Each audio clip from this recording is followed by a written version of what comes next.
So this guy is really amazing as well. That's why from the bottom of my heart, the rest of the presentation team, I would like to tell Mr. Richard to go in front, please. And I would like to give this token of appreciation that reads, NEM Philippines present this token of appreciation to Richard Q in recognition of his valuable contributions and continued work as a leader in promoting blockchain technology, adoption and development in various industries and sectors in the Philippines and other parts of the world. His dedicated efforts and relentless work are greatly and truly appreciated given this 20th day of October 2018 at Manila, Philippines. Thank you, sir. Few words, please. Few words, wow. How I started with them was, it was last year, music. It was started in a dinner of a birthday of Stephen Chia last September, I think. He came here to celebrate the birthday, and I said, I just want to invest. I don't know what's happening, but I said I want to invest around that time. When the name was around 10 cents. Okay. So when he came back around October, right? Patrick? Then he said, okay, I'll introduce you to Patrick. My first investment was Patrick. So I said, do you trust this guy? Yes. So I just jumped in. Then after 3 days, I gave a check. So I was one of the early investor in Vodafone. Yeah. So that was, the rest was history. Then, and Steven said, and also come to Consensus New York. That's my first trip with NEM. And I met Jeff there. And on the job training, I was sitting in the front desk. I don't know what I'm talking about, just listening to them and trying to fork them how they explain. So that's how I got into them. And then later on, after traveling a lot, I realized there's great ideas, which I always tell, there's great ideas, great concepts, but no developers. So it's like you're making shoes, many purchase orders, but nobody's producing, something like that. So I saw the supply chain, and I realized that Philippines were sitting in the Philippines, which is the best blockchain opportunity for us. We're English driven, and Filipinos are very, very creative. And every year we have 73,000 graduates of IT related in the Philippines. So when I talked to this side, I said, hey, can we do only on the NCI is already 21.4%, which is around 15,000. And thank you, Doc Chua. First time we met, said go. When I went to Ateneo, I had lunch with Dr. Lina and Andre Coronel, and go right away in just one lunch. And with Jessa, I have a story. Okay. You know, we went to an event because of Arnel invited us to a Chinese blockchain event. Okay. There was a Cesa booth, okay, and then I went to the booth. Nandiyan ba si secretary? The secretary there. So they assume I know secretary. So, oh, teka, I'll bring you to the holding room. So when I arrived there, I didn't know who secretary is. So I shake the hand of Yusek, hey, secretary! So, and then Yusek said, no, I meant the secretary is there. So I talked to the secretary. So I explained my vision of the advocacy of education. Then he said next morning, let's meet in the office. So we went to the office, and then he agreed to do IMOU right away. So it's like Ateneo also and Lyceum, they just go. So maybe the vision is there. I always say, we can talk 24 hours here, talking about ideas, but no execution. So I said, okay, the problem in this world is we talk too much, no action. So I said, okay, we better push this through. So started.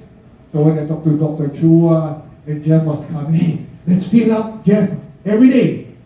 So we've been there every day. So the first day in Lyceum in the morning to the students, and then afternoon beside NCR. And then the next day, what did we do? Union Bank. Union Bank with 100 blockchain 100, and then the next day, CESA, he talked to secretary, and then present to the staff about blockchain to the staff. PCCI.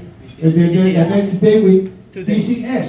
PCS. PCS with 52 members who came. So we said we have to fill his schedule.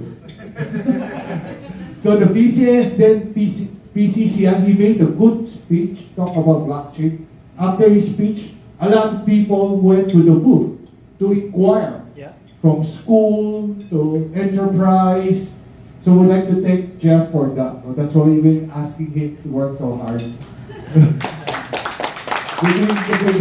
It helps a lot by just Jeff smiling. Actually, when he was talking to the school, all the girls was just looking at him. So I think that this charming guy, I couldn't say so much. So when I started to present a bit of it, maybe this is my fourth time to present about the education, and he got saw me my energy, and he jumped around also with me, yeah. So he could see my passion on the education part. And I'm glad he's here, and I hope this partnership of everybody here, and I think that advocacy and a dream for Philippines to be the number of blockchain developer. And we talked with Jeff, actually we have a strategy in a sense. Jeff will be our marketing of this, because during the ICO, a lot of people approach him, and he has to send them away because no developers. That is a lot, right? And then now we were thinking, hey, maybe Jeff can be marketing while we travel now, getting more concept.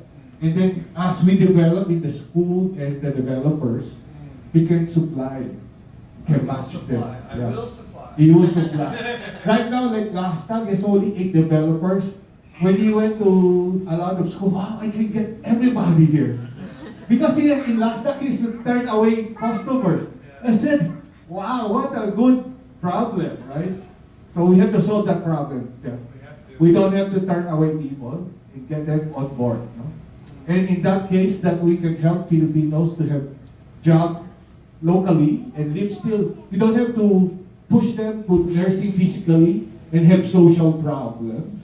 Like most of the girls I meet in Dubai, they're all single, but actually they have 3 kids already back home.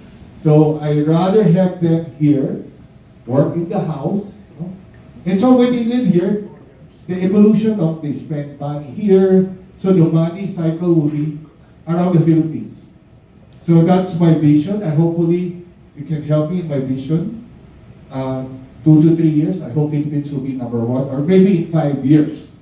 Hopefully by Lyceum and Ateneo can produce already the first 100 students next year.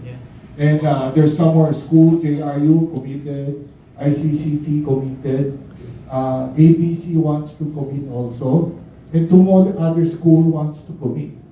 So there's a bandwagon. And then this Magsaysay of Zambales, they have a school also. So concentrate in NCR because it's logistic. So we have to train trainers. So later we can send them to the province also to train. So I hope that's my vision. I hope it's not just talk. I need you guys to help me execute it also. In every part that you can help. You know? I believe we can do it. We can be number 1. If we can be number 1 in nursing, we can be number 1 in BPO. And this technology, like Jay said, most of them are piloted to Singapore. If we can have it all here and pay them well enough, they don't have to leave. Actually, I was going to hire somebody. Kahit mas it's lower than working in Singapore, but they have their family here. They rather stay here. It's easier, the expense abroad, and being alone outside in the country is hard. So with that, thank you very much. And I hope our success, I always say, is a miracle for somebody else. If we can produce students and they have work, that's a miracle for them. They can afford to travel, they can eat, they have work. And that is our vision, is success of our success here can be a miracle for somebody else. Thank you very much.